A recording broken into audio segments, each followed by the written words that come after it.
காட்டு யானைகளின் நடமாட்டம் நாளுக்கு நாள் அதிகரித்து வருவதுடன் பொதுமக்கள் அச்சத்துடன் வாழும் நிலை ஏற்பட்டுள்ளது.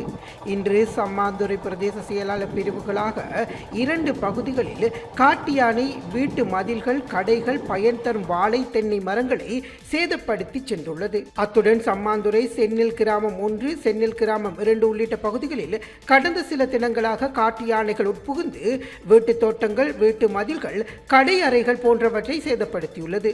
மேலும் தினமும் இரவு வேளையில் காட்டு யானைகள் பொதுமக்களையும் பயன் தரும் பயிர் மற்றும் மரங்களையும் சேதப்படுத்துகின்றது. இதனால் அம்பாறை மாவட்டத்தில் சம்மாந்துறை பிரதேசத்தில் வாழும் பொதுமக்கள் இரவு வேளைகளில் காட்டு யானைகளின் தொல்லையால் அச்சமடைந்துள்ளனர். அத்துடன் பொதுமக்களின் பாதுகாப்பு, பாடசாலை செல்லும் பிள்ளைகளின் நிலைமை குறித்து கவலைப்படுவதாக கிராமவாசிகள் தெரிவிக்கின்றனர். காட்டு யானைகளின் அட்டகாசத்தை கட்டுப்படுத்தி விரைவில் நிரந்தர தீர்வு காண வனஜீவராசிகள் பாதுகாப்பு திணைக்களம் மற்றும் அரசு அதிகாரிகள் உடனடி நடவடிக்கை எடுக்க வேண்டும் என பிரதேச மக்கள் வலியுறுத்துகின்றனர். மேலதிக செய்திகளுக்காக எமது யூடியூப் தளத்தை சப்ஸ்கிரைப் செய்யுங்கள்.